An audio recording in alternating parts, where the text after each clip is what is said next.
latest episode of that SEC podcast. I'm your host, Michael Breton. Go by SEC Mike on the Twitters. And our great friend Stephen Lassan, senior editor over at Athlon Sports, is back to make his predictions this week in the SEC. How's it going, Stephen? Mike, I'm fired up to be here. Man, we just watched all the week 1 games, and here's week 2. We got some big-time matchups on tap. So, man, I am excited to see. We had 91 games last week, and now we got 80-something this Saturday. So, no complaints here. Just glad to have college football back. Right, and, man, last we spoke, it was right before Bill Belichick's debut. I don't know if you saw this, but Colin Cowherd has him as the greatest coach that's ever coached college football since Nick Saban, and then about 24 hours said he needs to fire his ass. So, I mean, what a whirlwind of events there. You know what? It's like life comes at you fast, right? That meme.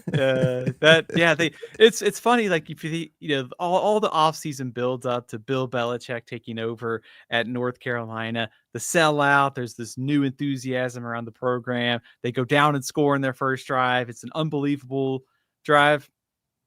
And then after that, it was all TCU. The stadium emptied out pretty quick in North Carolina. So the Bill Belichick era, not off to a great start.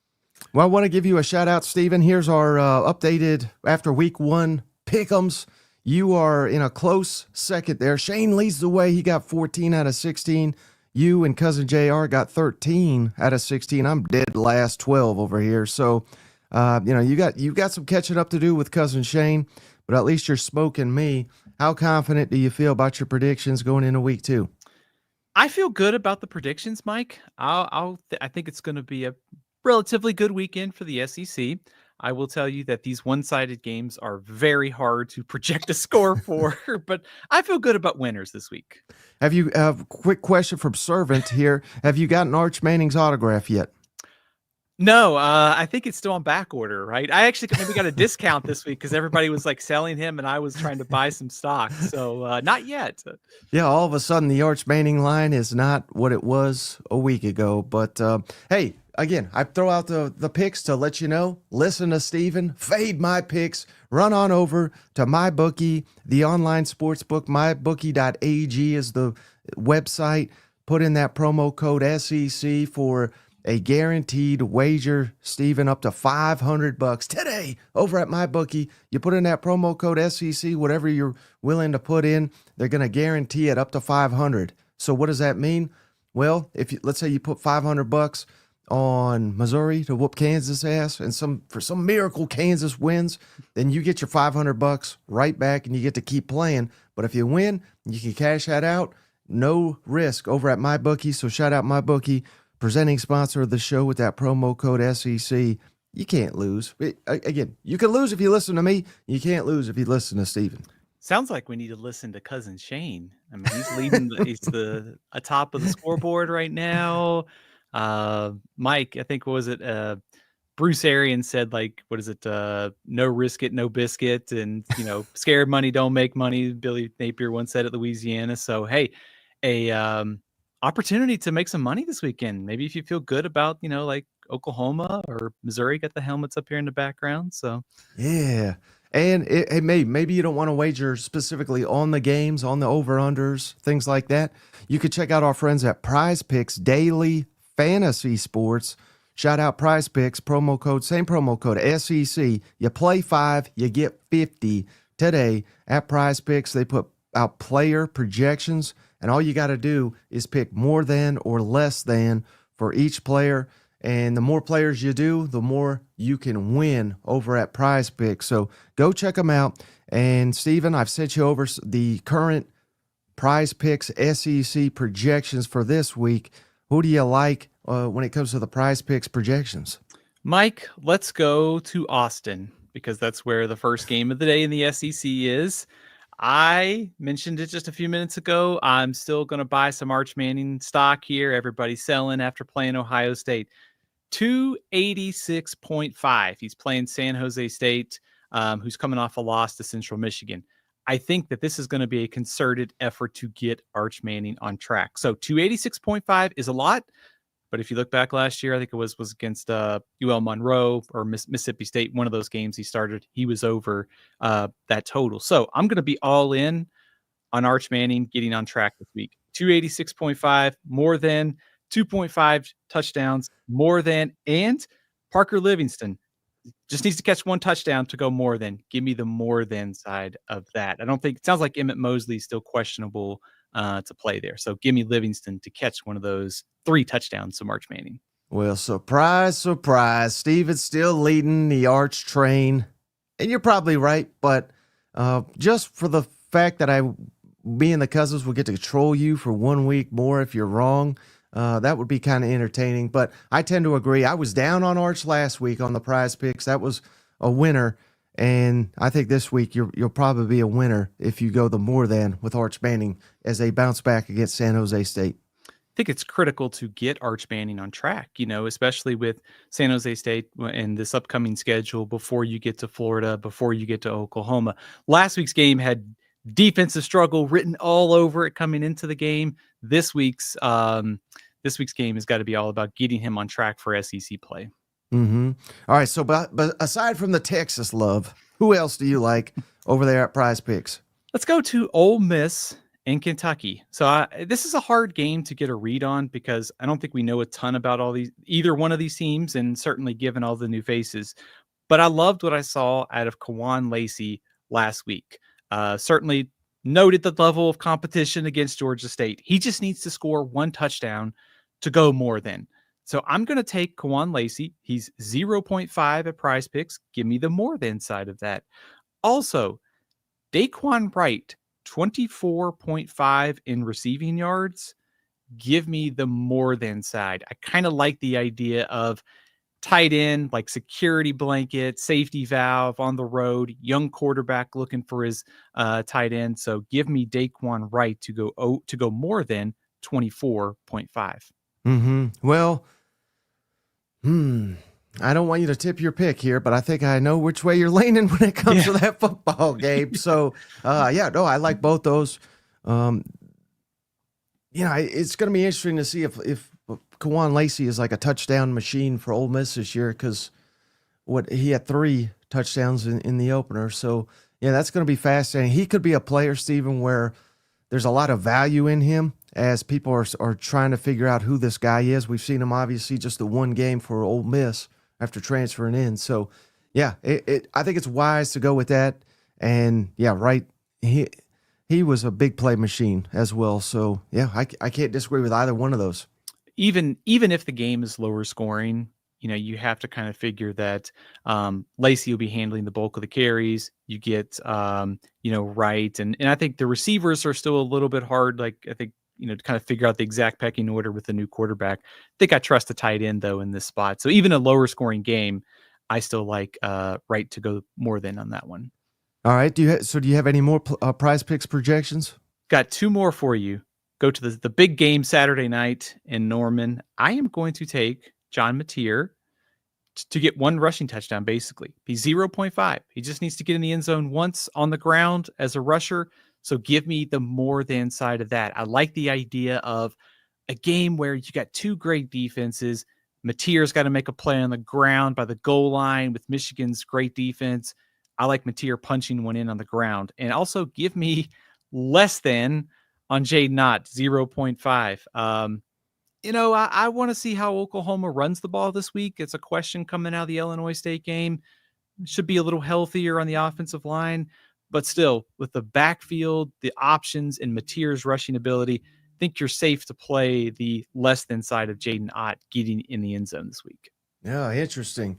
And yeah, I like those selections as well, Stephen. But let me ask you, could you see, not that this is part of it, but I'm just kind of curious to get your thoughts. And of course, we'll talk more about this game to come. But could you see if John Mateer has a rushing touchdown, if it's like a 20 or longer yard rush, like a big play? Because I know Sooner fans are well aware, but I'm not sure the rest of the SEC has any idea of the speed of John Mateer. Could you see it being a big play that he breaks open and scores on a touchdown?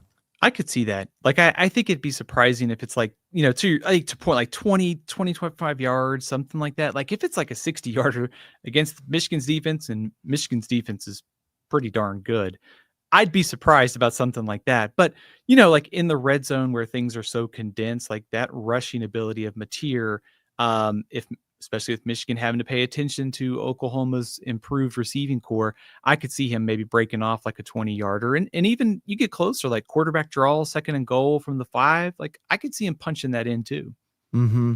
Well, I'll tell you what, Stephen, if this cousin was on the PrizePicks, I bet the over. Come on, it's JR. He's gifted another membership shout out. The legend JR will play his jingle for him. Legend, cousin JR has done it again. This time, Stephen, he's gifted Les Wilson. Les, welcome to the family. Yeah, shout out JR. You legend. You're taking the over on you. And another one of the best cousins out there, Stephen, is old Gunner. Gunner's flying high because LSU's 1-0 and whipped Clemson's ass. Shout out Gunner. He gifted Stephen a membership to what's that say? Geo Tigers. Geo Tigers. Welcome to the family. Yeah, shout out. Thank you, Gunner. Welcome to the family. LSU whipped Clemson, except in the minds of Dabo Swinney, right? Yep. What an idiot that guy is. All right. Enough fooling around, Stephen. We got, 15 games to get into, so we better jump into it. And we always like to start with the cupcakes.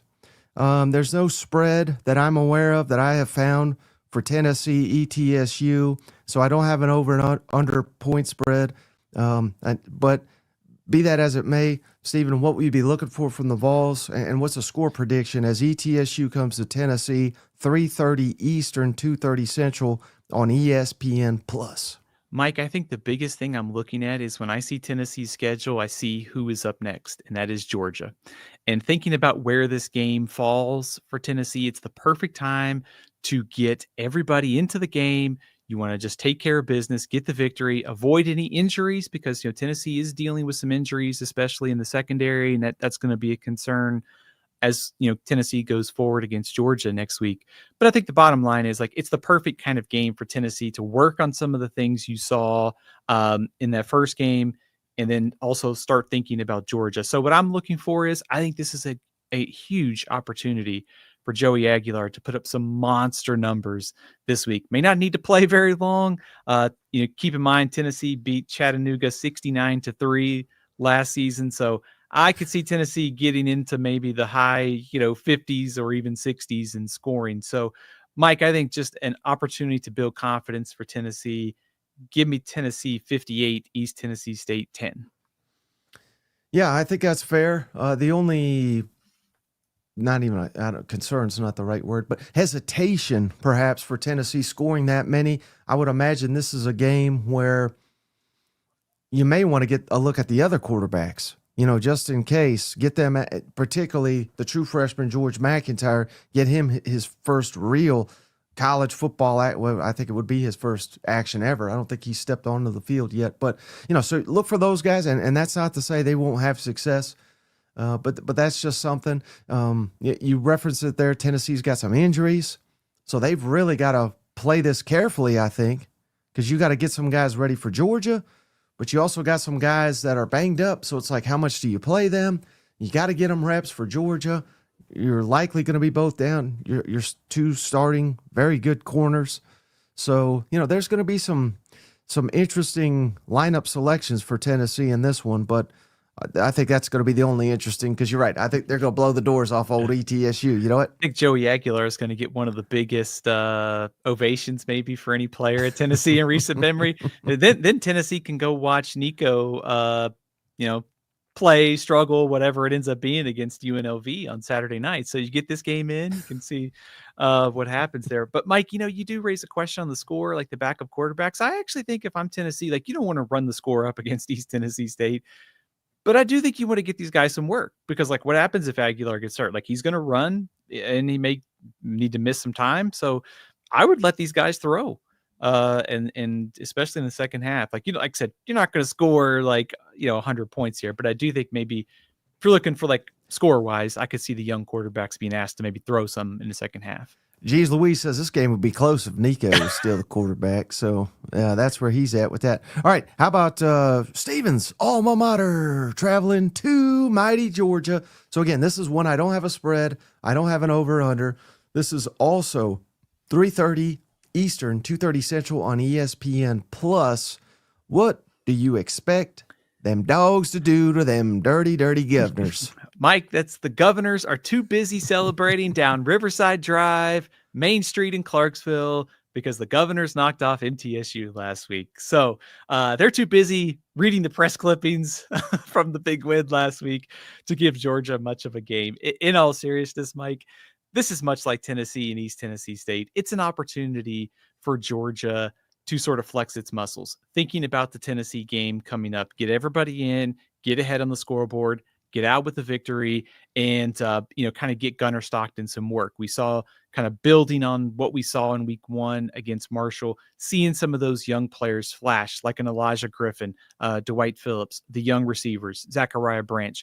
That's what I think this game is about for Georgia. It's just about getting guys work and getting ready for Tennessee, and I expect kind of a confidence builder for Gunnar Stockton. So give me Georgia 55, Austin Peay 7.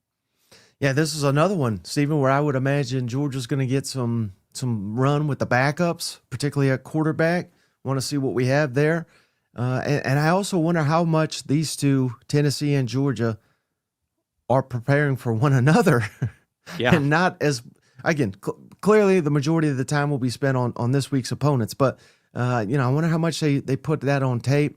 I was listening to the great Rusty Manziel recently. He did a live show, I think it was last night, on Dogs HQ. Go check that out if you haven't seen it. But he noted that in the opener, Georgia, they had Gunnar running speed option. And you said, whoa, Mike Bobo speed option. And he just made the point that really got me thinking that they probably really put that on tape for old Tennessee to have to, oh God, now we got to worry about Gunnar running the damn speed option. So I wonder how much we see from Georgia and Tennessee this week to just kind of put extra wrinkles in there for one another to have to prepare for. Just something to think about. I think that is 100% right. And you asked me about North Carolina at the start. It was interesting to listen to Sonny Dykes, the TCU coach. He said, they didn't no idea what North Carolina was going to run. And coming into that game, they even prepared like some for the triple option. So just to your point, like there is this like sort of like mental battle that you're fighting like when you play these games. Like you want to get guys some work. You want to take care of business. You probably don't need to do a whole lot of prep for Austin Peay and East Tennessee State if you're these teams. So you're already thinking about Tennessee, but you're thinking about what can we hold back to show, but also what can we make the other coaches spend time on this week so that they don't spend time on this and this. So I love the mind games going on here between the coaching staffs.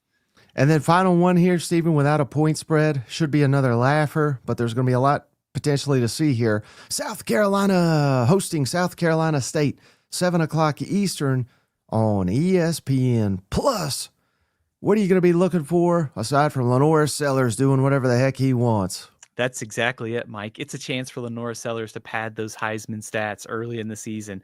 The last time these two teams played, South Carolina won by 40. So not anticipating much of a game here. Maybe you could see South Carolina be a little sluggish early because they had the VT game on Sunday. They're also thinking about Vanderbilt next Saturday. So I love the timing of this game for South Carolina. You had the huge opener on Sunday. You get the SEC opener next week. This game kind of gives you a chance to catch your breath, get a lot of players into the game, and start preparing for Vanderbilt. Would like to see South Carolina's rushing attack kind of continue to improve, and you can work on that maybe in this game. Sellers, a little bit more consistency, but that maybe this gives you that opportunity. So I like South Carolina 52, South Carolina State 7. How about this comment from Cousin Jack? Can we get Arch some Sellers goggles? Maybe that'll help him. You know what? Didn't he have that like that Warby Parker had during the game? Like so they give him like some. Yeah, for Carolina, they got to get. Surely they will, but I want to see this offensive line get it figured out heading into conference play next week. That'll be the biggest thing. Just if they struggle, and surely they won't, but if they do against South Carolina State. I'm going to, my hand's going to be hovering over that panic button. Yeah, I think we talked about this like with Oklahoma and Illinois State. In a game where you have such an advantage in the trenches, if you do struggle to move an FCS opponent around, absent like some injuries, that's probably a sign of concern. And in a game like this too, you don't want sellers running like 15 times, taking a bunch of hits. Like you want to be able to turn it and hand it to Attaway and Faison and have them do the dirty work here, and to get sellers with a clean afternoon. So yeah, I think that's the thing here is like the score is not the outcome is not in doubt. The question is like, are the things that we want to see South Carolina work on? Do we see some progress in those areas here? So you feel better for that game against Vanderbilt. Mm-hmm. Well, another one that shouldn't be in doubt, Stephen. How about LSU hosting Louisiana Tech? The Tigers favored by 37.5 points. What a spread here. Over under 51.5. This is 7:30 Eastern, 6:30 Central on ESPN Plus. Man, there's so many games. They're forcing half these a damn plus. What's your thoughts on this one after LSU's massive win on the road at Clemson? LSU is going to keep stacking good wins here. I mean, Louisiana Tech's not much of a threat. They're kind of a fringe bowl team in Conference USA. Also, just looking at the timing of this game, they just played a huge showdown against Clemson. They get Florida next week. It gives you an opportunity to kind of work out some things you saw. Good opportunity, offensive line, run game, keep building some continuity there for SEC play. So LSU can basically pick its kind of final score here. I like LSU 45, Louisiana Tech 7. I would not be surprised if they pitch a shutout in this game. I was about to say, Steven, 7. Have you seen LSU's defense? This is Blake Baker defense. They don't allow points, but yeah, I mean. Old SEC friend Tony Franklin scores like with 2 minutes left. Right.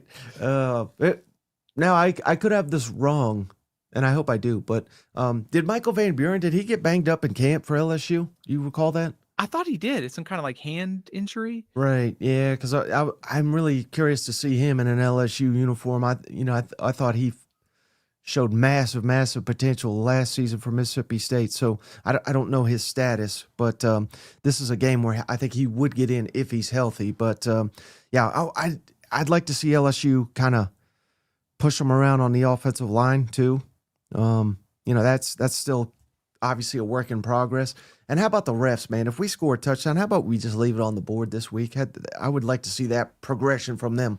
And what is the deal? Like Barry and Brown, South Carolina had this too. I mean, sometimes like when you think about these catches, Mike, it's got to be like, isn't it common sense? Like it just looks like a catch, right? Like it should be a touchdown. By the way, I should mention Blake Baker was Louisiana Tech's defensive coordinator like 6 or 7 years ago. So maybe there is a little extra motivation to pitch a shutout here. All right, how about this one, Stephen? Another potential laugher. Ball State at Auburn. Auburn's a 43.5 point favorite. Good night. Over under 52.5. 7:30 Eastern, 6:30 Central on ESPN.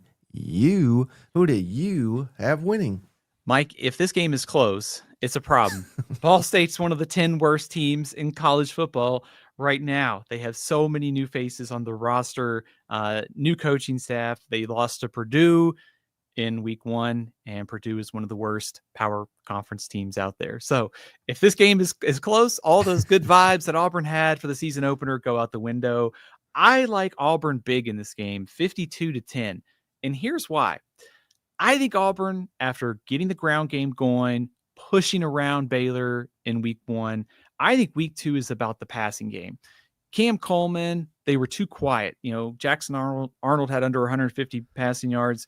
I think this week is all about working on that. So I think Arnold passing the ball puts up some big numbers, and Auburn wins by 42, which I guess is right there on the spread. 52-10, Auburn wins. Mm-hmm. Yeah, certainly. You want to see the passing game get going. I also want to see Auburn's defense look much more stout. Now, again, competition last week on the road, Baylor, they got a good quarterback, but let's see that get corrected. I assume it will for Auburn, but that'll be something I have my eye on as well as they go up against old Ball State. But yeah, this Shane said only Hugh Freeze would lose a game like this, so don't lose it. I don't think Yeah. they got a Diego Pavia on their roster, do they? They don't. So that's a good question because Ball State is more their strength on offense is the run game. And I'll Kyle Kelly, their quarterback. You might hear him on Saturday. Very athletic. Passing game, not there yet. So with all the new faces and the limitations, I think this should be an easy win for Auburn. Okay. How about this one? Another. Oh man, I know you're excited for this. Texas, San Jose State, looking for their first win. The Longhorns are. They're favored by 36.5 points. Over under 52.5. Noon Eastern, 11 a.m. Central on ABC. How's this nationally televised? I'll tell you how. Arch Manning, Stephen made the selection, if I had to guess. That's right. I made a special call. Had to get Texas in that prime spot early in the morning. Big noon Saturday for SEC fans. Small complaint here. I know it's like a first world problem, but all of the good SEC games are at night this week. I would love to see like some of those games shifted around to where we had them in different windows.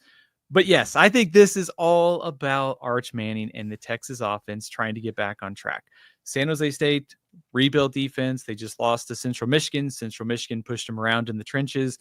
I love the San Jose State offense name. They call it the spread and shred.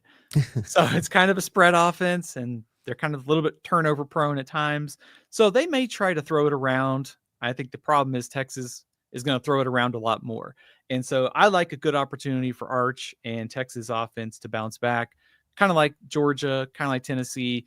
San Jose State is a much tougher opponent, but it's a good opportunity to work out some of the things you saw in week one. So give me Texas, 52, San Jose State, 7. Let me ask you this. How many points will it take for you to become concerned about Texas offense? Like if they score less than 30, is there a number there?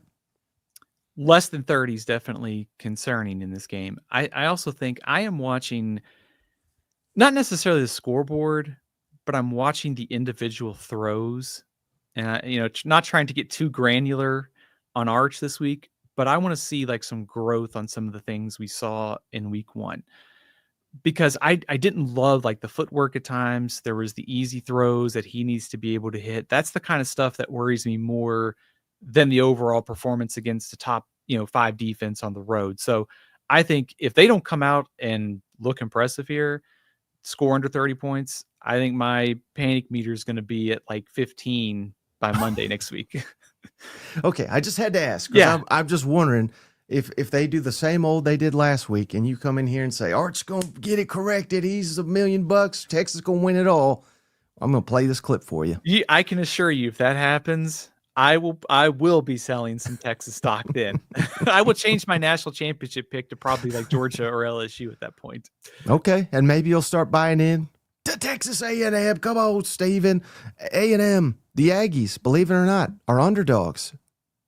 The Utah State Aggies, that is. Texas A&M favored by 31.5 points, over or under 54.5, 12:45 Eastern, 11:45 Central on SEC Network. Who's winning this one? The Aggies. The Texas A&M version of it, of course. This is a good opportunity, Mike, for Texas A&M to work on some of those things that we saw in week one. I mean, this is kind of like Georgia, Texas, Tennessee, the run game. I don't necessarily know there was a concerted effort to try and get the run game going. It's about Marcel Reed getting these receivers on track. They did that last week. It'd be great to see that again, but I would love to see kind of a complete offensive performance here for Texas A&M. The other thing is defensively, we saw Texas A&M struggle on the ground to UTSA's rushing attack. They gave up that one big rushing play. Utah State kind of does things a little bit different. The quarterback run game will be a little bit more involved in this game than it was against UTSA. So it's a little bit different of a challenge. Texas A&M gets Notre Dame next week. I'm sure they're going to start to peek ahead a little bit. If A&M puts together a complete performance this Saturday, it's only going to kind of ramp up kind of my thought that Texas A&M has a great chance to go into South Bend and get a victory on September 13th. So I like Texas A&M 45, Utah State 10. I think we see a much more complete Texas A&M team this Saturday. Mm-hmm. Now, to be fair, I asked, what would concern you with Texas? What about A&M if they get outrushed in this one? What would be your level of concern after getting outrushed in the opener against UTSA? I think my concern level would be pretty high. Like if you're talking, I mean, am I crazy? I guess let me ask you this. Am I crazy to think that they didn't necessarily try to run the ball? Like 23 attempts, I think was the fewest in the SEC last week. Mm-hmm. No, I think it's clear they were trying to get Marcel going with his new weapons, and they look like $1 million that the receivers did. I think Marcel Reed, I'd give him maybe a B. He was not flawless, but he wasn't by any means bad either. So I get it, but I think it was more allowing UTSA to rush. And then when they needed to, they did clamp down. So again, that's kind of week one stuff, right? Where it's not a video game. We throw these guys out here and we hope it's flawless, but it may take a half and a possession. But after that, they shut it down. So again, I'm not critiquing A&M like they're garbage or anything like that, but if it happens 2 weeks in a row against two opponents that you should dominate, I will officially be concerned.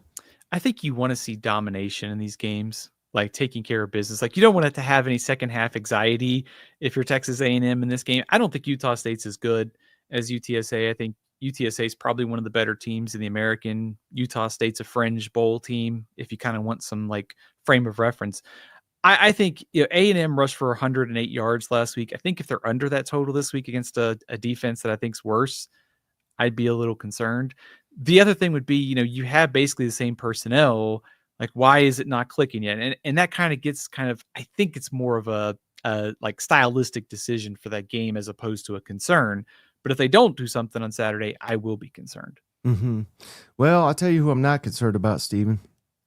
And that's VFL Smokey. Come on, Smokey. He just gifted a membership, Stephen, to JD Courtney Miller. JD Courtney Miller, welcome to the family. Yeah, courtesy VFL Smokey. He must have liked what you said about them Vols, Stephen.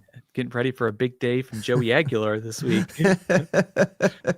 Well, I'll tell you, Stephen, the Cousins could also get ready for this weekend. Maybe they don't have tickets, but they'd like to, or maybe a game in the weeks to come.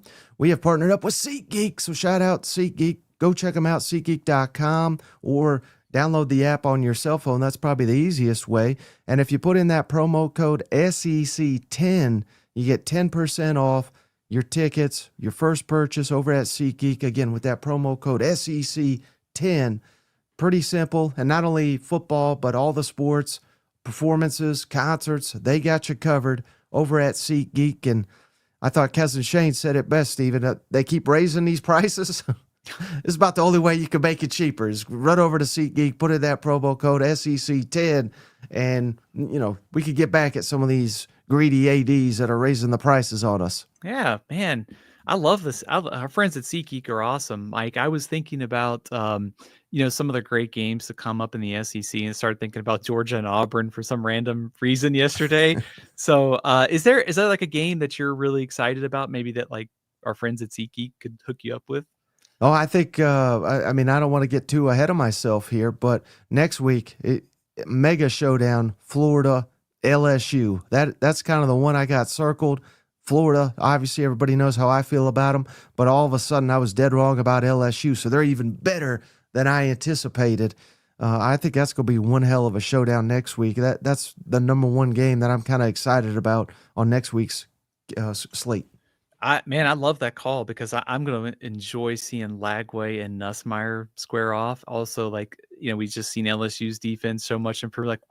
How far along is Florida's at? And we saw some good signs last year. That's a great call. Also, just thinking like Texas, Georgia down the road, Oklahoma, Auburn in a few weeks too. The Jackson Arnold Bowl. That should be exciting. Yeah, it got a lot better this week, did it? Yeah. Well, speaking of someone that needs to get better, Stephen.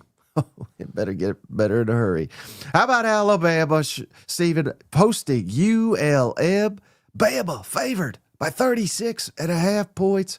Can they score that many? Over under 50.5. Night game, 7:45, 6:45 Central on the SEC Network. Who do you like here? I like Alabama, but I will tell you, I don't love the vibes right now in Tuscaloosa. It's never a good thing when after week 1, you have betting services already predicting who's going to try and be the next coach at Alabama. So a lot of bad vibes, a chance for Alabama to take care of business the next 2 weeks with ULM and Wisconsin coming in. So I think Alabama bounces back. I think they get Ty Simpson on track this week a little bit. I would love to see Keelan Russell. I think that's going to be a very, when you think about these games like points of intrigue, young players like Keelan Russell putting up some impressive throws in limited time could make things interesting in Tuscaloosa. But Louisiana Monroe, probably one of the lower rated teams in the Sun Belt West Division, fringe bowl team, probably not a great passing team. They love to run it. We did see what Florida State did last week. So Alabama's rush defense better show up in a better way, or otherwise this game could be a little bit closer than necessary. So I like Alabama to bounce back. A relatively stress-free day for Kalen DeBoer. Alabama 48-7 over ULM. Is it fair to say that no one needs a win more than Alabama this week? Not in the SEC, in the country. What would be your thoughts on that? I think so. I mean, I know, Oklahoma, the huge showdown this week. You get Jeff Lebby at home against Arizona State. There's the big one, of course, in the border war. But man, like I said, it's never good when you've got, odds trying to be the next Alabama coach. You got some booster unrest. You've got former players upset. Kalen DeBoer needs a stress-free kind of dominant win for Alabama this week. And then, excuse my ignorance here, Stephen, but I don't watch Little 10 football. How did Wisconsin, do you know how they looked in their opener, and if that would be suddenly not a toss-up by any means, but maybe a little bit more formidable of an opponent for Alabama? Mike, they beat Miami of Ohio 17-0 in the season opener. They struggled on offense in that game. Their starting quarterback got hurt in the first half. So that is something to watch as we look ahead. Like Billy Edwards, he's a Maryland transfer. They're kind of trying to hope that between him and then return to physicality on offense gets Wisconsin on track. So it's hard to read too much into that first game because of the injury.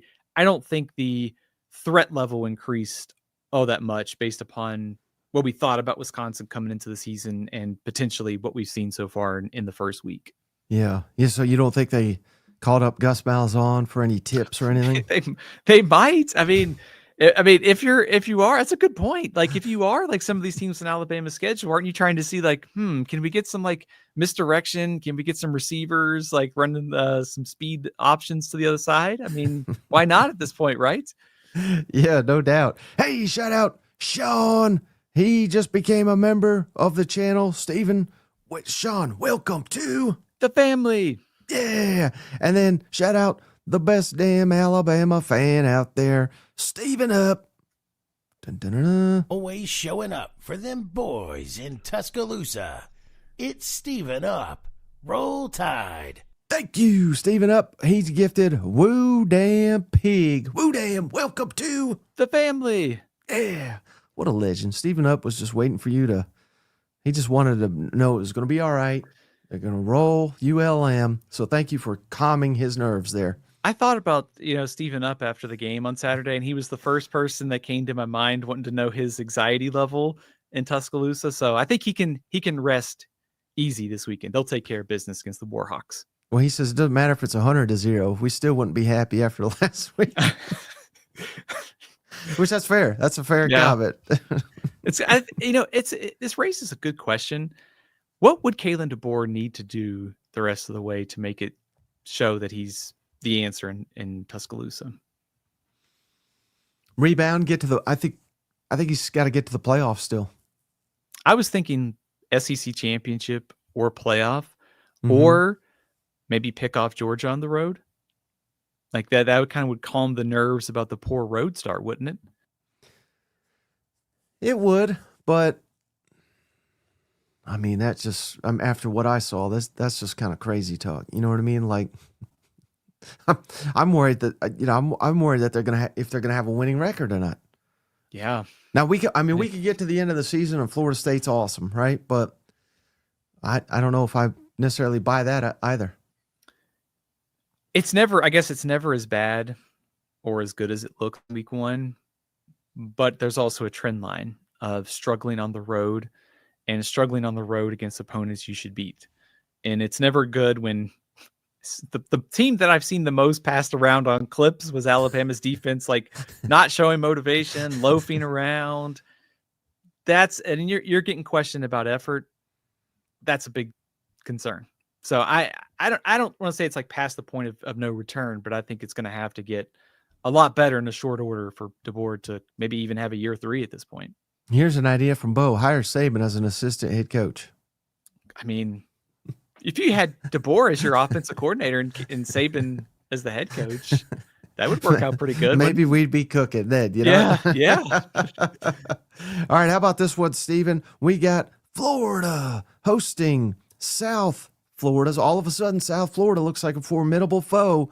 Florida favored by 17.5 points, over under 56.5.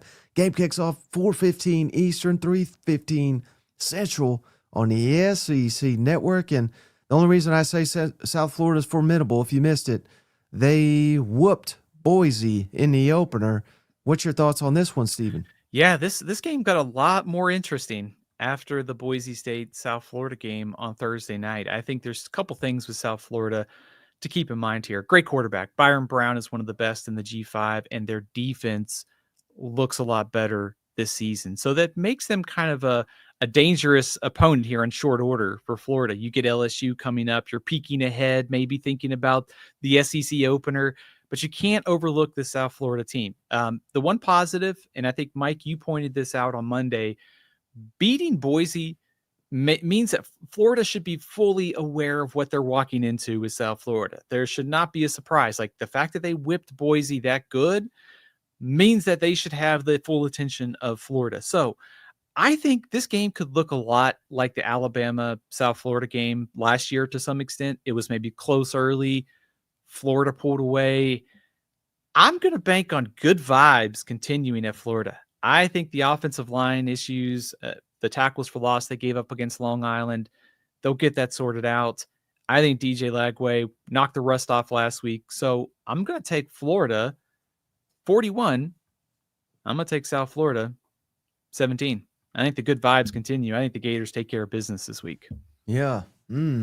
Interesting. Is there going to be, now I'm not predicting this, right? But if South Florida pulls the upset,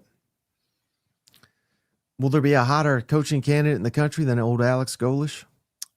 Very, very good point. Yes, he would be on the probably list for like name your SEC job that could open. I mean, maybe like if Alabama opened, it might be a long shot because I don't know if Alabama would hire a G5 coach, but could Alex Golish be the head coach at like Florida or Arkansas or somewhere else next year? Yeah, absolutely. I think the dangerous thing about South Florida is if you looked at last year, you could look, they're just like a fringe bowl team. They lost Byron Brown, their quarterback, early in the season. And their season kind of got completely altered then. So they would have been even better last year had they had him healthy. Now I think you're seeing the South Florida team that I thought you'd see last year. So that's why they are a dangerous team. But I think Florida at home with Lagway and this defense, I think they're going to take care of business. Kind of going against the viewpoint that everyone thinks South Florida is going to keep this game close, maybe. Right. And you and I have both all offseason we've been high on Florida, and that was validated, I would say, with how they looked in the opener. But there's been many a time, right, where a team looks like $1 million against a Long Island-esque type team, and then they actually get a step up in competition, and all of a sudden that was a little bit of a mirage. Now, again, I'm not saying that could happen, but would it be completely stunning to you if we're sitting here a week from now and we're saying, man, maybe we bought in a little too much to Florida, and now we're selling some of that stock based on how they look against South Florida? Would you buy that at all? Yeah, I could buy that. I think to go back to kind of one of the preseason narratives on Florida was, you had the end of the season, they finished on such a high note, and that came after kind of a disappointing start. And it's kind of like, what do you what do you make it? Like, it's hard, and this kind of goes like into like week 1, week 2, week 3, early in the season. You get so many things in week 1 that just don't make a lot of sense. They go against what you thought in the preseason, and now you got this other matchup in week 2. You're trying to make sense of all this. Go back to last season, it's kind of the same thing. Like, it's the roller coaster, like not a great start, but a great finish. Like, do you believe all that carries over into this year? It's entirely possible that Florida could win this game like 34-24 or something, and also be peeking ahead to LSU, and this game means nothing. So if this game is close, I mean, I do think that it would give me greater pause about where I think Florida could be nationally this season. A 10-point win, we call that a Billy Napier special. I did think about that. Like, I could see him like, close games are his specialty. Going back to Louisiana, it's like a 1-score, 2-score kind of game. I could see it. All right. I could also see Arkansas beating Arkansas State. But what do you think, Stephen? Games in Little Rock, Razorbacks favored by 23.5 points. The over-under 63.5. 4 o'clock Eastern, 3 Central, ESPN Plus. What? Got to get this on better coverage here. But who do you like in this Battle of Arkansas? I like Arkansas, Mike. So Arkansas State's defense, one of the worst in the Sun Belt last year. Rebuilt defense, coordinator, staff, transfers, you name it. We saw Taylor Green last week, 6 touchdown passes. The opponent obviously noted. But I think there's a good chance for Arkansas and these receivers to get off to a fast start this week. And I think that's critical here because, Arkansas State is going to be motivated for their shot at Arkansas. And I think it's important for Arkansas to almost like come out, get a big lead, and make sure that Arkansas State doesn't have a chance to hang around. The worst thing you can do if you're like a heavy favorite like Arkansas is let the underdog hang around. Arkansas State has a good quarterback, Jalen Rayner. They've got good receiver, Corey Rucker. Like, they've got some talent on this team. Butch Jones is also the coach, so he knows about the SEC.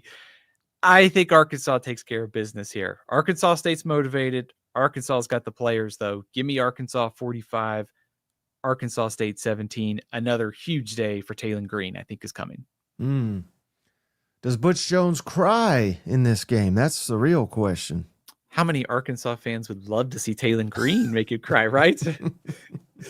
Any concern, though, with Arkansas defense against Alabama A&M? I mean, it was interesting. I mean, they went up and down the field on them first possession, and quite honestly, they were doing a little bit more of that. There was a lot of penalties on Alabama A&M, so maybe you could attribute it more to that. But I was a little taken aback by how at ease Alabama A&M was moving the ball, and I know they just scored 7 points, but if you really watch that game, I don't know. I was disappointed in Arkansas defense. It's a group that I have concerns about this year, especially up front on the defensive line, and it's kind of been a place I think they moved Keyshawn Blackstock over to the defensive front. Like, they're still searching for depth on that side of the ball, especially in the defensive line when you get into SEC play. Against a good quarterback like Jalen Rayner for Arkansas State, I think there's a chance that Arkansas State moves the ball. In the big picture, I am worried about this group in the SEC, but I think they can do enough this week. And maybe you see some week 1 to week 2 growth, and you like the fact that after they struggled on that first drive giving up a score, they did a lot better job going forward with still a ton to work on this week too. Mm-hmm. All right, how about this one, Stephen? This should be a very interesting game here. Vanderbilt at Virginia Tech. Virginia Tech currently a 1.5 point favorite. Over under 47.5. Game kicks off 7:30 Eastern, 6:30 Central on the ACC network. I didn't even know they had a network. Good for them. Who do you like in this matchup? Revenge game for Virginia Tech. After last year losing in Nashville, also a short turnaround time for Virginia Tech. After playing South Carolina on Sunday, you got to turn around and play Vanderbilt this week, a very difficult team to prepare for in Vanderbilt. I think when I look at Vanderbilt, I see a team that's deeper and it's better than last season. I do think Virginia Tech answered some questions that I had coming into the year. I like Kyron Drones. I like their receivers, and I think their defense will probably be fine over the course of the season. So I probably bumped up my power rating on Virginia Tech a little bit. But Mike, one team has Diego Pavia, right? Mm-hmm. Give me Vanderbilt. Yeah. I think they go 2 for 2 against Virginia Tech. They go on the road, get a big victory. I like Vanderbilt 27-24 in a close game. I think this could be one of the more competitive and better games of the day.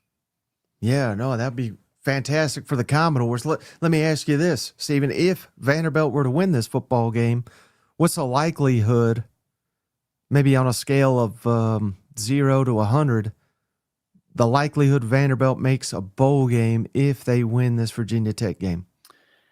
That's a good question. I kind of like, let's see, if you give them the win over Virginia Tech, I think they'll beat Georgia State this year.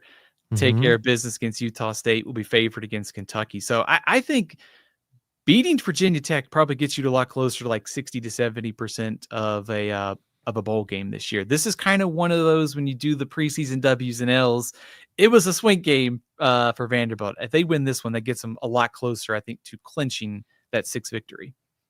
Yeah, and it's my understanding that Virginia Tech's Brent Peay, I think his name is, the head coach, he's really struggled in these one-score games. Yeah. So, again, that could potentially favor Vanderbilt. And maybe you don't have this information off the top of your head, and sorry for just putting you on the spot here, but any idea what is Virginia Tech's record at home in recent games against, maybe like throw out the cupcake type games, but, are they very good at home? Are they 500 at home? If you had to ballpark it, do they have a good home field advantage here lately? That's a good question. I was trying to think back to who they played at home last season. So it looks like they went 4-2 at home last year, but their wins were Marshall, Boston College, Georgia Tech, and Virginia. So not exactly the toughest of slates there. So, I mean, Virginia Tech has one of the better home field advantages in the ACC. So I think that alone, Lane Stadium, night game, that place will be rocking. So it is there. If you want to slide like home field advantage, like they have had trouble probably in close games, like you said, under Brent Peay, but home field is always going to be one of those checks for Virginia Tech, unless they're just like 0-11 bad, probably. Right. And then one final thing, and then we can move on. But do you think there's a possibility that Clark Lee is a really good coach, but literally no one knew it and no one could see it because he had no players? And then last year was the first year he had some players, and he should not get all the credit by any means, but I think he deserves more if they like go on the road and beat a Virginia Tech. I think it'll start to turn some heads on what a really good. We knew he's a good defensive coordinator, but a good head coach that Vanderbilt may have. I agree with you. So I think, it's hard because I think if you go back to college football, like in 2014 or 2013, anytime a job would come open, my first thought would be, okay, who's the best X's and O's coach you can go out and get? And now I think there's so much more on your plate with managing the portal, NIL, and all that stuff. I think your coach has to maybe take a step back and be a good program CEO. And that also means that coaches actually have to hire the right people. And so I think give credit to Clark Lee for going out and getting Tim Beck, Jerry Kill, doing some stuff with NIL and transfers. And so sometimes it's hard to see it like it's not like a tangible like stat, or it's not like a win. But doing the off-field stuff is almost just as important now to building a winner as it is to come up with the best X's and O's. So I think, to your point, like Clark Lee had so many things working against him when he took over, and now I think they've got this program on track. So I think he's proven kind of where, if this was back years ago where they just had the 4 or 5 year static roster, I think he would have thrived. I think he's kind of found his right place at Vanderbilt now. Mm-hmm. All right. Well, hey, how about another one, Stephen, where they're trying to figure out, do they have the right coach for the job? This weekend will give us a big indication of whether that he is or not. And I'm talking, of course, Jeff Lebby and Mississippi State hosting Arizona State. Arizona State, a 6.5 point favorite, over under 59.5. So one of the higher ones on the board this weekend. 7:30 Eastern, 6:30 Central on ESPN2. Who do you like in this matchup? Mike, did you see the videos of Arizona State preparing for the Cowbells in practice? Yeah, I sure did. I don't think Arizona State, that's going to get them prepared for the crowd in Starkville. I think the crowd in Starkville ought to be pretty fired up for this one, because think about the narratives here and what could happen. Arizona State's one of the preseason favorites in the Big 12. Mississippi State picked, 15th, 16th in the SEC this season, depending on where you look. If Mississippi State, if they're the worst team in the SEC and they beat one of the Big 12 frontrunners, the narratives that are going to come out of this game, it is a massive opportunity for Jeff Lebby and Mississippi State. So that's kind of how I'm thinking about this game, is like, it's opportunity, it's narratives, it's a chance for Mississippi State to kind of get I don't want to say program changing win, but you beat an Arizona State team that's a top 25 team. All of a sudden, I think our perspective on this rebuilding effort starts to change. You mentioned the over-under. I think we're going to see some offense in this game. I love Arizona State's quarterback, Sam Leavitt. For all the hype that Arch Manning is getting as a draft prospect, don't forget about Sam Leavitt. Jordan Tyson, their receiver, one of my first-team All-America receivers this year. They do not have Cam Scatterboo. So for those of you Mississippi State fans who probably have anxiety about him, he plays for the Giants now, so he's off to the NFL. That is a question of how well they can manufacture a run game with a committee, but they still have Sam Leavitt. They have one of the Big 12's better defenses, 9 returning starters. I feel like Mississippi State is better, and I feel like they're going to measure up here. I got to go Arizona State, though, just because I think the Arizona State defense will do just enough. I think Chapin and Mississippi State, they're going to move the ball. They're going to score some points. I think one late touchdown by Arizona State wins them the game. So give me Arizona State 34, Mississippi State 27. And I think Mississippi State shows well. Arizona State just wins in the fourth quarter. Mm-hmm. There's a narrative out there, and I don't know how accurate it really is, Stephen. I don't know specifically. I probably should have looked this up, but there's a narrative out there that Mississippi State, on paper, is actually a lot more talented than Arizona State. What's your thoughts on that? Do you think that's an accurate assessment? Again, I don't know how you even really read that, given that I'd say everybody Mississippi State, not everybody, but 70, 80% of the guys they've signed in recent high school signing classes are all gone since Jeff Lebby's taken over. But do you think on paper Mississippi State has got more talent than Arizona State? On paper, that is true. I actually did a story on this. So after this year's recruiting classes, and you take these with a grain of salt because of the transfer portal now, Arizona State in the last 5 years has averaged a 58.8 finish in 4-year recruiting rankings. Mississippi State is a lot closer to the top 25. They're actually in the top 25 at 27.4, which is tied for 24th nationally. I know it's a lot of numbers. What I'm telling you is, over the last 5 years, Mississippi State has recruited better on a 4-year high school level. The transfer portal is a completely different variable, though. So you kind of take those numbers with a grain of salt. Mm-hmm. Yeah, because that's interesting. So I think it just kind of goes to what you were saying there. Mississippi. No, I think Kentucky's the worst, but hell, I'm splitting hairs here. Mississippi State, let's say they're the 15th best team in the conference, and Arizona State's the best in the Big 12. It is kind of fascinating, isn't it, that perhaps Mississippi State's more talented, but they don't play in the Big 12. They play in the SEC, where you get judged by getting destroyed by folks. But this is going to be a fascinating matchup, and it may very well come down to which quarterback has the best game here. I know Arizona's State's Leavitt gets all this hype, but we'll find out for real. Going on the road in the SEC evening game, he'll either prove he's a legit guy, or he potentially could get exposed by them cowbells ringing in his ear. You know what? Hey, I doubt Coleman Hutzler, but that was a good start against Southern Miss. I was, kind of just skimming through the tape again earlier this week, and seeing Jeray Bledsoe and Will Whitson create some havoc. you got to have bodies to create some havoc against a guy like Sam Levitt. So the fact they got off to a good start is a good sign for this defense going forward. I still do not think that Arizona State is ready for this Starkville environment. Like they've talked about, like where they're going to stay in the hotel and the cowbells. It's a little bit different when you get there. It's going to be pretty loud on Saturday night. All right. Well, hey, Mike, I also should just know too, like think about like what could happen for playoff implications. Like Mississippi State wins this game, they might help like one of those SEC teams for an at-large spot later on too. Yeah, no, that certainly.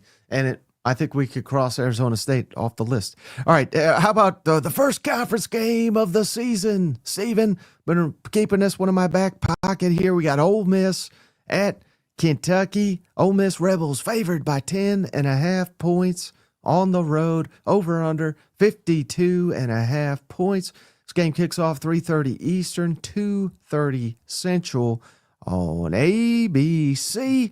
Steven, the last 4 have been decided by 3 points or less, and a couple of those by 1 point, I believe. So, man, who do you like in this first conference game of the season? We're going to find out just how motivated Mark Stoops is. That's right. Because, I think about this game and think, it's probably not going to draw like the national attention like Oklahoma, Michigan. But, man, there are a ton of interesting storylines for this matchup. Like Kentucky didn't look great in the season opener. How much of that was like, I think Toledo's a pretty good team out of the MAC. I think there are some longstanding offensive issues for this Kentucky team. Do they get fixed in week 2? Ole Miss look great against Georgia State. Obviously the opponent quality is noted. A lot of new faces. How does this all come together? We should have a better idea after you go on the road to Lexington. The other thing is this game reminds me a lot of last season. Like early in the season, Kentucky doesn't look very good on paper. Ole Miss has got a lot of hype. They've got the edge at quarterback. Ole Miss is a double-digit favorite. Does that play into anything for Kentucky? I mean, not to use a bad joke, but they should be motivated here at home. I think if there's something I'm watching for early in this game is, if I'm Kentucky, I don't think you can fall too far behind. I think you want to be able to kind of impose your will on the ground. We saw the big play against Toledo in the run game. McGowan, if they can get these guys going, I think shortening the game is going to be critical here. And then I think on the Ole Miss side of things, it's Austin Simmons' first road start. He's probably going to have some ups and downs. But if you can get ahead early, get Kawan Lacey going, offensive line's holding up, I think it's going to be tough for Kentucky to keep pace here in this game if that plays out. A lot of mystery for both. I think it's close if Kentucky can run the ball. Ultimately, I think Ole Miss just has too many weapons, and I think they get revenge for last year. So give me Ole Miss 30, Kentucky 17. If this game, if the final score is in the 20s, though, how do you like Kentucky's odds to be the team that pulls it out here?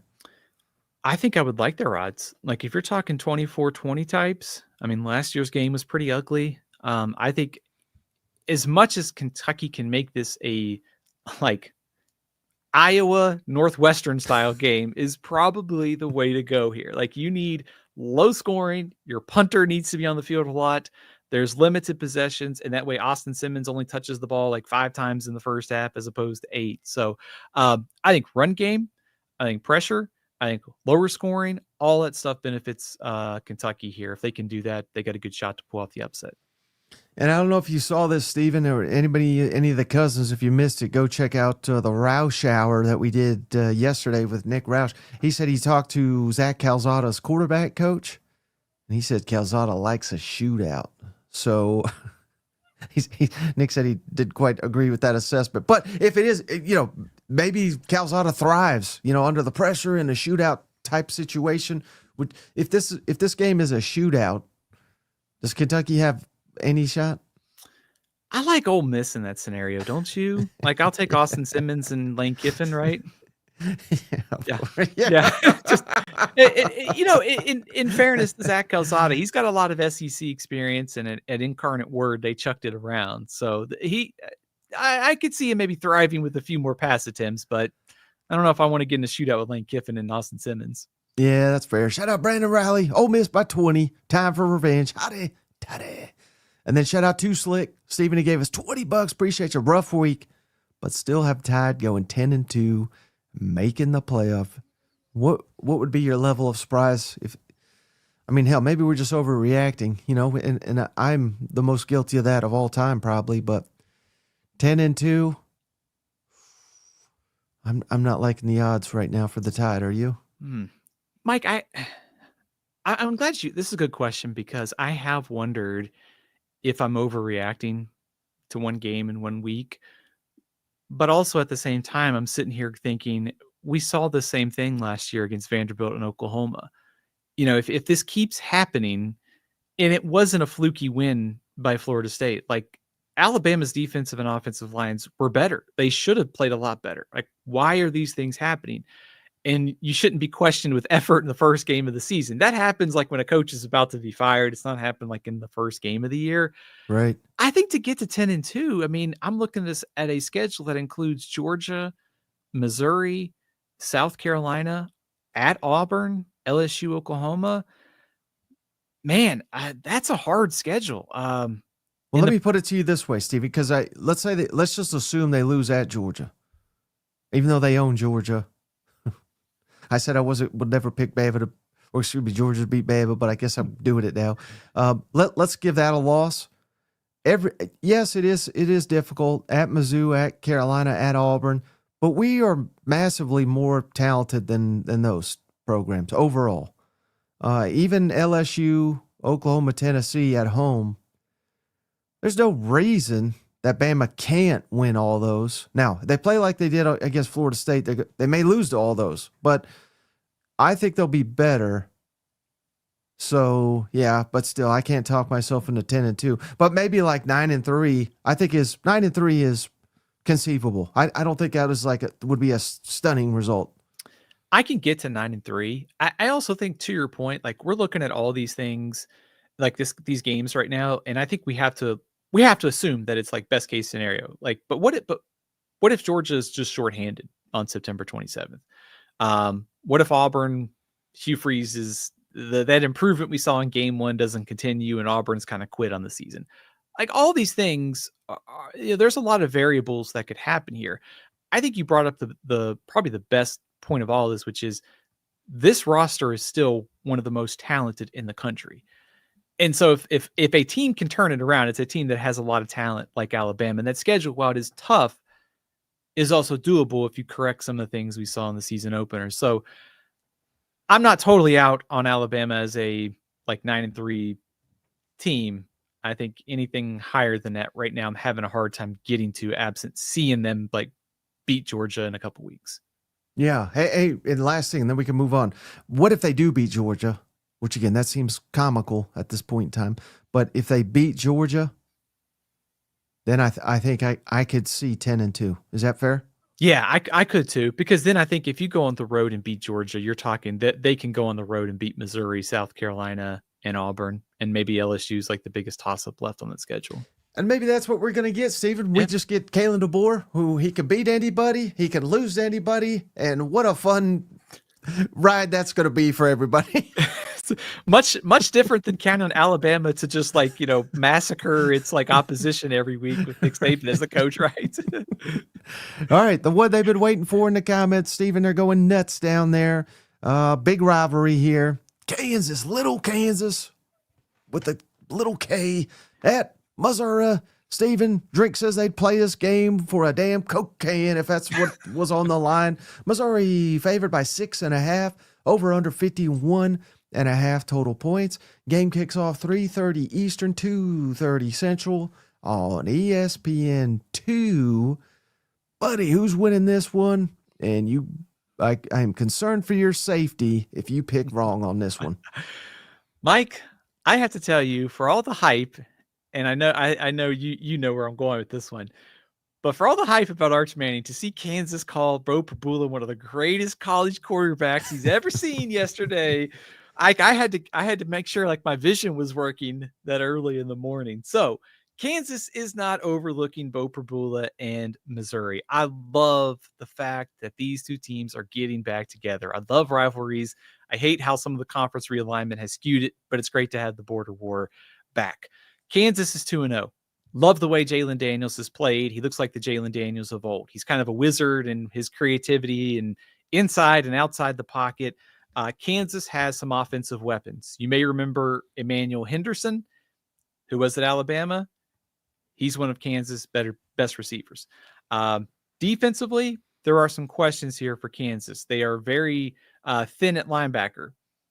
Ahmad Hardy, this might be your game. You may remember Bengali Kamara, who was at South Carolina. He's at Kansas. He's hurt. They got another guy who's hurt too. So Kansas defensively is a little bit of an issue here. Kansas also got 2 games of tape. We've seen them play Fresno and Wagner. They look good. Massive step up in competition. What I'm watching for in this game is I want to see, Prabula do it again against a better opponent. We saw it against the FCS. Kansas is a tougher challenge. I think the difference in this game, Missouri's defense. I think Jalen Daniels is going to make some plays. I think Damon Wilson. I think Darius Smith. I think Josiah Trotter. Somebody makes some plays in the second half and they shut Kansas down. Missouri wins the border war. Give me Missouri 31, Kansas 24, and bragging rights until the next time. And this will be the true test, won't it, of old Bo Prabula? See what he's really made of. Again, I thought he looked like $1 million against Central Arkansas. I thought Ahmad Hardy, hell, I didn't even think he scratched the surface of what I thought he was going to be, and he still had like 100 yards rushing. So Kevin Coleman, I thought he looked really good in the debut. But again, they're going to be judged by how they do this week. No one cares about Central Arkansas. So yeah, man, I can't wait for this one. Any concern? 2 things really. Two things. Any concern that Missouri makes this game too big, which is what I told Shane all off season, and he's like, "Oh, no, that's not a problem. These guys know, blah, blah, blah." And then we come out drink this week saying, none of that matters. Don't make us too big. I mean, because I think that is a natural concern. These fans have been talking about it for a damn year, and level of concern that Missouri lost their outstanding kicker. He's out for the year now, and I know they just signed a junior college guy, but a game like this could very well come down to a field goal. Yeah, I mean, as good as any kicker could be, and you may have some optimism about the backup, but still to put him in a pressure situation with a game on the line, that's a lot of pressure. To your point, I think what would worry me if I'm Missouri here, number one, I like Lance Leipold, the coach of Kansas. Like, I think he's one of the better coaches at getting the most out of his roster, and he's done it like at lower levels, and he's done it at Kansas. So I think he's one of the best, like 15, 20 coaches in college football. I think they've just been kind of quietly going about their business this season. And I think that's what kind of makes this dangerous is they've sort of scratched the surface of what they can show, and they've won 2 games pretty impressively. Again, the competition's not great, but I think there's another level they could get to. The other thing is that I anytime in a game like this, like if the other team has a quarterback who can create problems for you on the ground and through the air, that would worry me. Jalen Daniels has played a ton of ball. And this environment, I know it's going to be crazy. Like, he's played in a lot of environments too. So having a quarterback with that kind of experience would give me some concern if I'm Missouri. But I think still, like, Prabula played really well. Hardy, like all of the newcomers you wanted to see for Missouri, they showed out. That was a great start for Missouri. It's going to get tougher this week, but they're at home. I think you got confidence in Prabula. I think you got confidence that they had the better defense. Like, if it's a draw at quarterback where both teams' quarterbacks play well, I trust the Missouri defense to get the stops they need to win this game. Mm-hmm.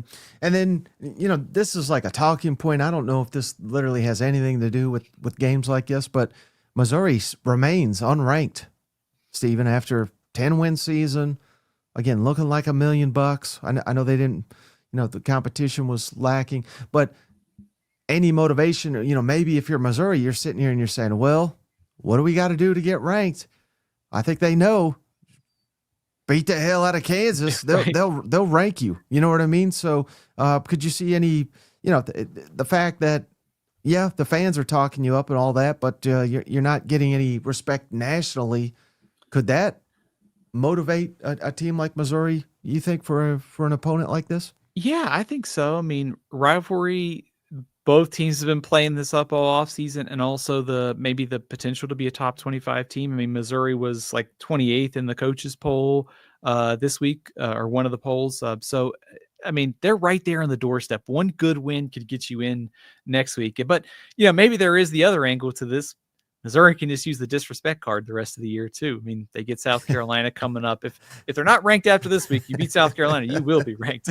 Yeah, don't rank us. Don't rank us till the playoff come out, Yeah, right. It's another. It's like Kirby saying nobody would, believe they can win the national championship. Like, keep using it as motivation. All right, final game here, Stephen. College game days on their way to Norman, Michigan at Oklahoma. Oklahoma opened, Stephen, I think it was 6.5 or 5.5. It's down to 2.5. So money's coming in on Michigan. Over under 45.5. 7:30 Eastern, 6:30 Central on ABC. And it's going to tell us a lot about Brent Venables and Money Mateer. And hell, I didn't watch it intently, but I just watched the highlights of Old Michigan. I thought their quarterback looks, he looks very, very good considering he's a true freshman first college game. I don't know he's going to look good on Saturday going against this damn defense, but what's your take on Michigan at Oklahoma? Mike, I am fired up for this game because I have been looking forward to this matchup all offseason. There are so many narratives that could be written coming out of Saturday night's game. Think about Brent Venables, chance to get a big-time win with a good Michigan team coming in. Big Ten SEC. Michigan goes into Norman, gets a win. Another notch for the Big Ten supremacy argument. SEC can get one if Oklahoma wins here. So you've got a lot of the conference narratives. You've got Sharon Moore, former Oklahoma player, coming back home. You've got Brent Venables, on the hot seat, needs to get a win. So there are so many narratives here. And I haven't even mentioned the quarterbacks. You mentioned Bryce Underwood. Man, he looked good last week. Mexico's defense sucks, but Bryce Underwood's talent showed out in that game.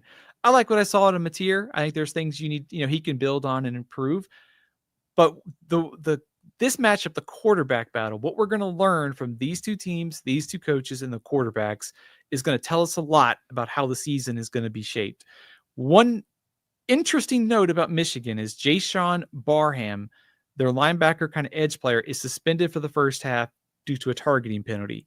Michigan appealed it. It was denied. So they are missing one of their best players on defense in the first half. To go back to the offseason, Michigan's defensive line and linebackers were two of the top 10 groups in my position rating. So they are bringing a very, very good defense to Norman. I would be surprised if we get a lot of points in this one. I think what worries me if I'm Oklahoma is what happens with the offensive line and the rushing attack. Which offense can kind of stay out of like third and longs, I think is going to be important. If you're Michigan, you don't want a true freshman trying to hit 3rd and 8s all night. I think there are questions still too about Michigan's offensive line and certainly their receivers. So Michigan wins on the cover. Mateer with the win at home. Yeah. Oklahoma's at home. They've got the quarterback that's more advanced. Mateer's I trust Mateer and the Oklahoma receivers more than Michigan's offense at this point. So home field, Mateer, offense that's more developed. I'll take Oklahoma 24-20. I guess the line's moved since I made my prediction a little bit, but I like the Sooners at home. You almost gave me a heart attack there, Steven. You almost hit the exit button on the show. But yeah, I mean, just based on what you said, based on what I know, I think both of these defensive lines should be at a major advantage in this game. So how do they manufacture offense? It's going to be fascinating, and it really could be a showcase of both of these quarterbacks. Again, not going up and down the field by any means, but who can make the critical plays on a 3rd down, a 4th down, a red zone. Who's going to make the mistakes, special teams mistakes, turnover here or there, strip sack. I would imagine there's going to be quite a few sacks or tackles for loss in this football game. So, man, yeah, I think if it was at Michigan, I'd be pretty terrified, given what I saw from Oklahoma's offensive line. And I know they're getting guys back, but I don't think you could just roll them out there and the continuity and the chemistry be there. I don't know, man. This is a true toss-up. What's your confidence level that you have it right here? I mean, are you very confident, or could you see it going both ways, really? I think on a scale of 1 to 10, I'd probably put my confidence level in Oklahoma winning at like a 5 or a 6. I think your question about the line of scrimmage is really kind of like, to me, like, for all the focus on Underwood and Mateer, like, that's where I'm going to be focused on. Bill Bedenbaugh is going to be making his money this week, as offensive line coach with this defensive front coming in. Also, Justice Haynes, the Alabama transfer, had a great performance last week at running back for Michigan. And I think just looked like stylistically, you're not getting a Michigan team that's any different than when they won the national title. They're going to come in and just try to beat you up at the line of scrimmage. And, this, like, it may seem simple, but it does come back to like passing downs, like third downs, because, Underwood and Mateer can both make plays like off script and when things break down the pocket. But I don't want, if I'm Oklahoma, having 3rd and 8s and Michigan sending its pass rushers all night, even if Mateer can break some plays. So I think, like, early on, I think I'm going to be watching like who's staying in manageable down and distance, and in a game where points could be, super important, like field position, special teams, kind of things like that. Something small could swing this game for either side. Mm-hmm. And does Michigan have any good weapons aside from Haynes, the running back? I believe their leading receiver is a tight end, and maybe he's good, but I don't know that I'd want that to be my leading receiver going into a matchup like this. I'm glad you brought up the tight end. So here's maybe a little scouting tip for you. New Mexico had a tight end last week who was completely off the radar, had a great performance against Michigan. So Jaron Kanak, if you want to have another huge day, or you want to have a kind of a breakout performance on national TV, maybe there's an opportunity. Michigan's receivers have been a question dating back to last year. There is some optimism with maybe some growth by some of the younger players, but I think the name to watch is Donovan McCulley. He had 4 catches in the opener. I think he could be their best receiver at Michigan. So how does he develop? How do the younger players around him develop? There's some questions about that for Michigan. You throw in Jordan Marshall too at running back. Like, the 1-2 punch is very good for Michigan on the ground, but there's still a question of how can the tight end, Marlon Klein, and some of the younger receivers, they did it against New Mexico. It's a little different to do it against Oklahoma. Mm-hmm. And this game could very well come down to a quarterback, that makes a mistake. Bryce Underwood's second game in college, on the road. John Mateer, I'm seeing it in the comments, Stephen. It's so funny. Because it's very predictable. You're a Sooner, he's going to Heisman. You hate the Sooners, he's garbage. I guess he didn't watch last week, but he's never played anybody. You know what I mean? So, there's validity there. You could say that, but I don't know how you watch that guy play the game of football and are not like blown away by just everything about him. But this will be a significantly tougher test than last week. So, he makes a mistake or two, it's going to cost Oklahoma the game. If Bryce Underwood makes a mistake or two, it's going to cost Michigan the game. It may very well come down to just one error for either one, don't you think? I do. It's interesting that for all of like the narratives and the intrigue, like, these teams are pretty similar, with like the quarterbacks who can do things, but there's questions, and they're strong on defense, but there's questions about offensive line. And, I feel better about Oklahoma's receivers after last week. Do think this is probably the best defense Mateer's played, probably. I mean, Michigan's top 5 in the country.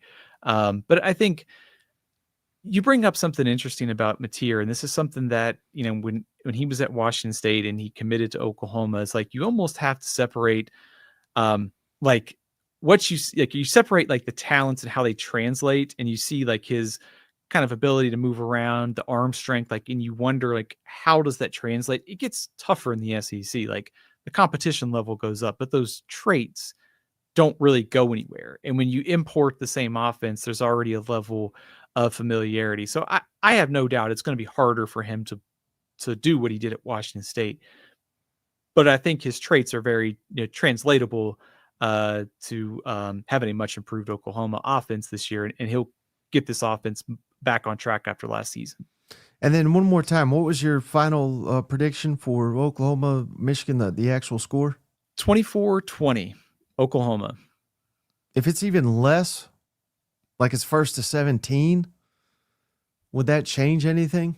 Or would you be concerned that Michigan, wins like 17-14 or something? I don't know that it changes anything. It feels like I guess maybe even if the score was higher, I would even feel better about Oklahoma. I think anything under 20 still feels very much in the toss-up realm for me, but I think confidence level is probably the same either way, like 24-20, 2017, 17-13 for Oklahoma. Mm-hmm. Okay. All right. And then I don't believe you've given us your Mateer lock of the week. I have not. We are going big this week. Had a hard time settling. A lot of funky lines, big spreads, but hey, I think Texas is going to bounce back. So I'm gonna take Texas as my lock. 36 points or so. I think they spread and shred San Jose State. I should have known, Stephen. I should have known the Texas propaganda will continue for another week. But hey, as it should. You're driving that bus, train, arch, rocket, whatever you want to call it. So you've got first class on that ride. I'll let you ride it right into the damn sun. How about that?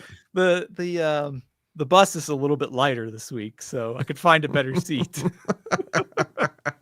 All right, buddy. Anything else before you hop off for this one? Man, I'm looking forward to week 2. It's hard to believe. Like, we just finished week 1. We got a great slate of games, and we're one step closer to all conference games and some big showdowns in week 3. So can't wait to see what happens and be back on Monday to break it all down.